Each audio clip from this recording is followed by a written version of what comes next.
there's an alternative world where Donald Trump is a Democrat and he's also a woman with big fat tits.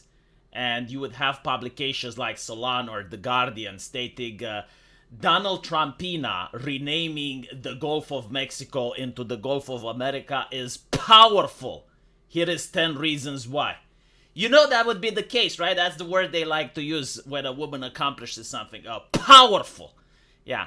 And ironically, what Donald Trump did by renaming it is actually powerful because it's a power move that he got from the leftist playbook.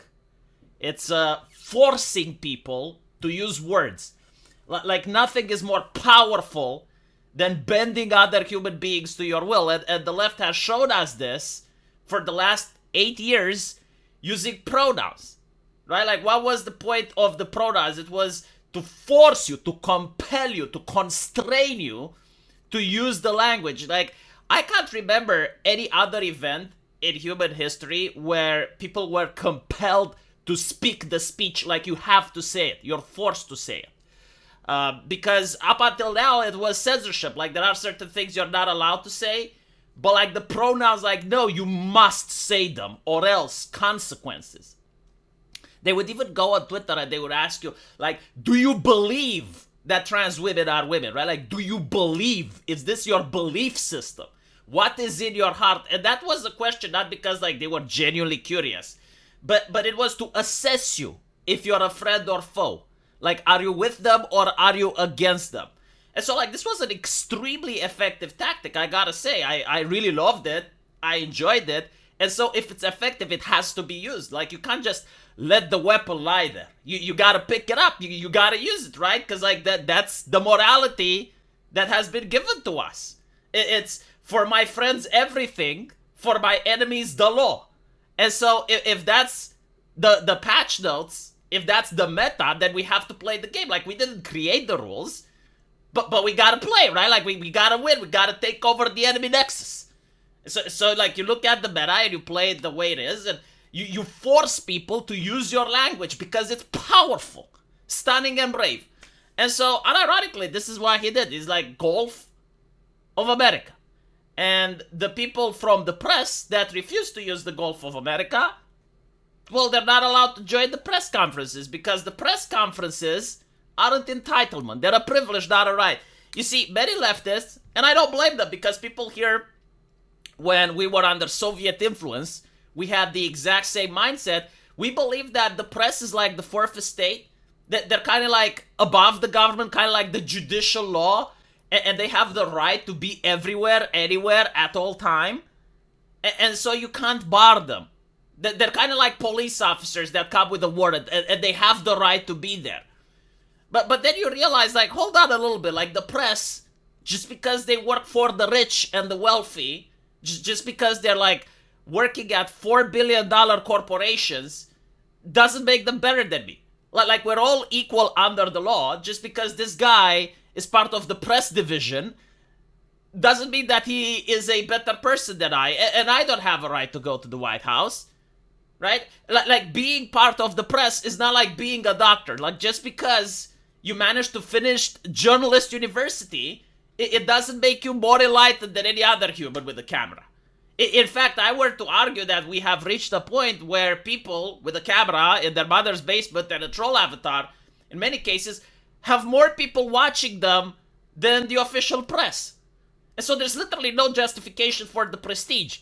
In most of human history, the press was considered to be vultures. Why? Because if you have a burning building, usually you have, like, the family members that are horrified and they're trying their best in order to put down the fire, right? Like, you have the firefighters that are also coming there with specialized equipment to put down the fire. You have the ambulance that's coming in to rescue the victims. And then you have the press that's coming in to monetize the tragedy. And so, like, throughout history, the press was looked down upon because every time there's a tragedy, they're trying to monetize it. But for some reason now, no, like, they deserve respecto, that they're like the Godfather. It's like, oh, Don Pressone, well, welcome to the Oval Office. You know, what can I do for you? But the reality, no. like the very fact that these press conferences are even happening are because of the mercy and the kindness of the administration. They choose to allow the press in. And of course, like, they can't let every single member of the press in because it's a limited space. And so they get to select whomever they want. If they want Alex Jones in there, guess who's coming over? You know, like, when the Democrats are in office, they can also select their press. If they don't want Fox News, they won't have Fox News, and so on and so forth. Like, literally, that's the way it works. You know, when Joe Biden was taking questions from members of the press, like, if he'd wanted to, he could have chosen not to take a single question from Newsmax or from InfoWars. Oh, wait, InfoWars wasn't there. Why wasn't InfoWars there? Oh, because they're spreading conspiracy theories. Okay, and the other publications aren't? Like, do you think that if I actually go through other publications, like for instance, CNN, the Covington kids, right? Like how many conspiracy theories are you allowed to post? How many misinformations and inaccurate news stories are you allowed to post before you're not allowed to the White House, right? It's completely subjective. And so if it's completely subjective, why are they freaking out when Donald Trump is doing it? Now they're basically saying, oh, it's a First Amendment issue, so they're suing Donald Trump. You see, Americans haven't learned how to live in Eastern Europe yet. Because if this was done in Eastern Europe, he wouldn't even give them the reason. He wouldn't even say why they're not allowed. He would just say, well, you're misinterpreting what I have to say, and that's why I'm not allowing you in. Or, you know, I just don't like you guys. I just don't like your faces. I don't like your faces. I like Newsmax. I like Fox News. But when I look at you, MSNBC, I don't like your face. Like, you're sending journalists to me that I just don't like looking at them. I don't know why. Like, it's irrational. But when I look at his face, I just don't like him. And so I don't want him here, you know? Like, he can literally say that, and then they can't sue him for anything because it's not a free speech issue. I am curious, though, if they're going to win. Because, again, their argument is, well, we should have a right to say whatever we want, and we shouldn't get punished by the government. But you're not being punished. You're not being imprisoned. You're not being persecuted. You're not being fined. You're not being arrested or detained. You're not being canceled. Your website isn't being shut down. Google isn't suppressing your algorithm. No, what basically is happening, the president doesn't want to talk to you. He doesn't want you at the press events. A place where he can select who he invites. Now, you know, it's up to the judges if they agree with me or not. But it's still a power move, very, very powerful, right? To force other people to speak the speech. You don't like it when it's done to you, right? Well, tough shit. No, like, we live in a society where if you have power, you must compel other people to use the words you want. And so I urge the journalists to start being decent human beings and stop dead naming the Gulf of America.